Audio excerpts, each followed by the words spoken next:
You know, that deep, almost ancient drive humanity has. Uh-huh. The one that makes us look out at the universe, see all the just dizzying complexity, the stars, the atoms, life itself, and just know there has to be something simpler underneath. Oh, absolutely. Like one principle that explains everything. It's fundamental. Yeah. A core quest, really, woven through history, philosophy, Mm, science. definitely. And the sources you've brought us today, they highlight two really powerful but seemingly very different paths this quest takes. That's right. You've got the incredibly rigorous mathematical search for a unified field theory happening in modern physics. Right. Equations, observation. Exactly. And then you have this older, more intuitive, almost, well, mystical vision, like the one articulated by Walter Russell. Yeah, they seem worlds apart, don't they? Equations on one side, something called direct cosmic perception on the other. They do. But our mission for this deep dive is to explore these paths, look at the cutting-edge science, really dive into Russell's unique perspective. And see where the sources suggest they might actually converge. Is that the idea? That's exactly it. Can they point us towards something bigger? Maybe a broader, unified field of understanding. Okay, I like that. A unified field of understanding. So we're going to try and pull out the essential ideas from the material you've shared, connect the dots, between the physical universe science describes. And the world of consciousness, spirituality, maybe, as presented in Russell's vision. Precisely. What are the core insights they offer us? Let's see what we find. Okay, let's jump right in.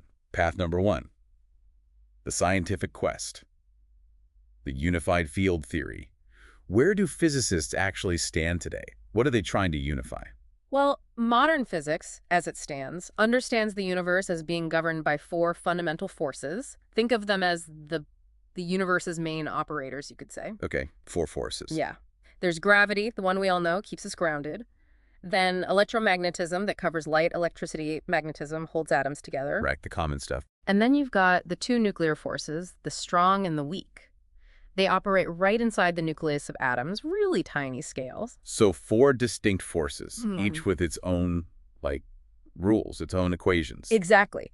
And the monumental goal, the big prize in theoretical physics, is to find a single, elegant framework. Okay. They want one set of equations, maybe one single underlying principle that describes all these forces. Not as separate things. No, but as different expressions, different facets, of one fundamental force or field. It's often called the holy grail of physics, isn't it? It absolutely is. The sources we looked at, they call it a grand, ambitious quest. It's the search for ultimate simplicity beneath the apparent complexity. Trying to find the one thing that explains all the other things. Basically, yes. They're looking for that single fundamental source from which all the physical interactions we see, all the forces, arise. So they're starting with the tangible, right? Yeah. The observed physical universe, the forces they can measure. And trying to mathematically work backwards to find the single root. That's precisely their approach. Observation, measurement, mathematics. Working from the outside in, you might say. Seeking that foundational unity in the physical realm. Okay. Now let's pivot. Let's contrast that dramatically with Walter Russell's vision, the universal one. Right. Big shift in perspective. The sources say his view didn't come from lab experiments or equations, but from, what was it? Direct cosmic perception. What was his core insight? What did he perceive? Well, what's really remarkable, and this is key, is the similarity in the ultimate goal, even though the starting point is wildly different. How so? Russell didn't seem to perceive separate forces acting on separate things. He saw the entire cosmos as already unified, as the dynamic expression of the universal one. The universal one. Okay, and what is that in his view? According to the material we have, it's described as a single underlying substance, or a single principle. He often called it the mind of God in rhythmic motion. Mind of God in rhythmic motion. That's quite a phrase. It is, and the core insight is that all the apparent duality, light, dark, positive, negative, all the different forces, the multiplicity of forms we see, they don't actually exist as separate things at the deepest level.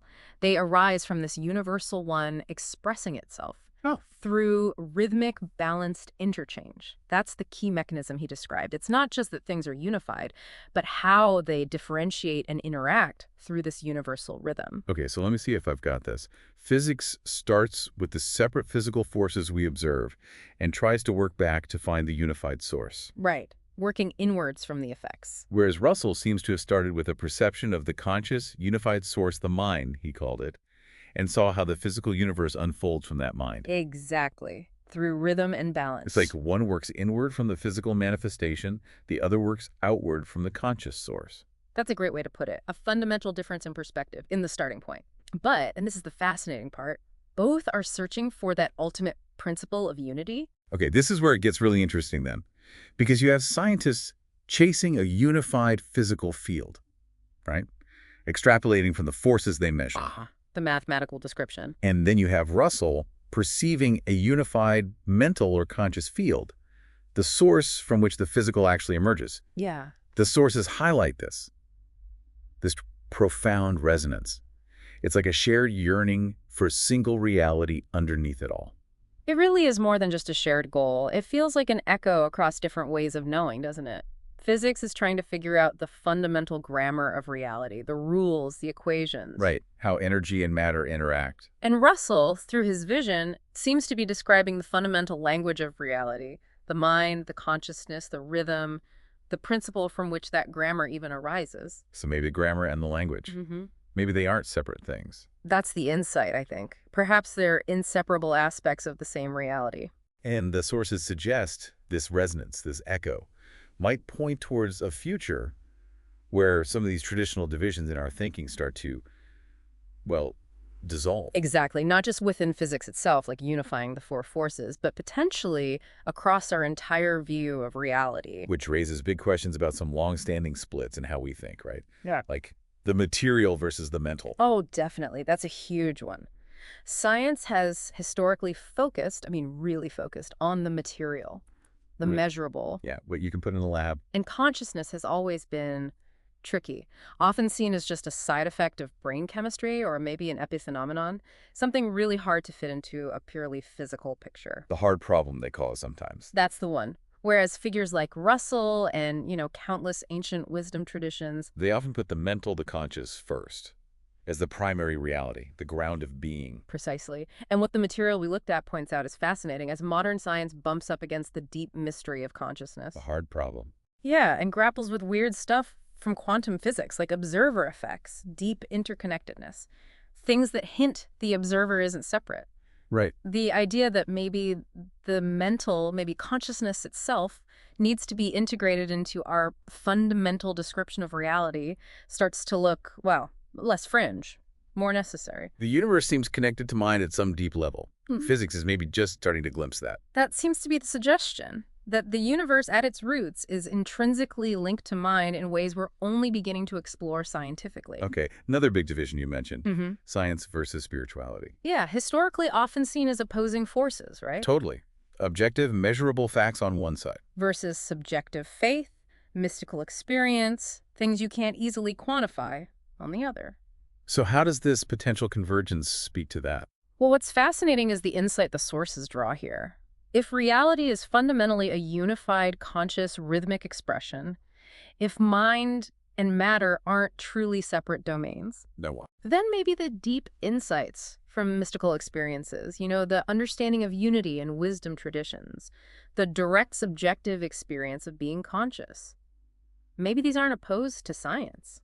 So maybe they're just different ways of perceiving the same thing. That's the idea. Different ways of knowing or perceiving the same fundamental reality that science is trying to objectively measure and describe with its own tools. So science might end up describing a universe that, if you look at it right, actually seems, well, remarkably spiritual. That's the phrasing used, yeah.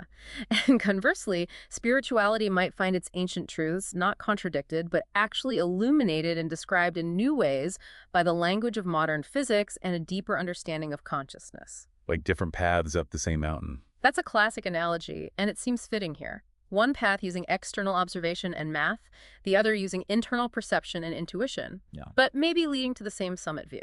And the sources, they really position Walter Russell as a potential, well, a bridge builder for this kind of future synthesis. He does seem to occupy a really unique space, doesn't he? An artist, not a trained physicist, who claims this profound cosmic illumination, this direct experience of unity. Right.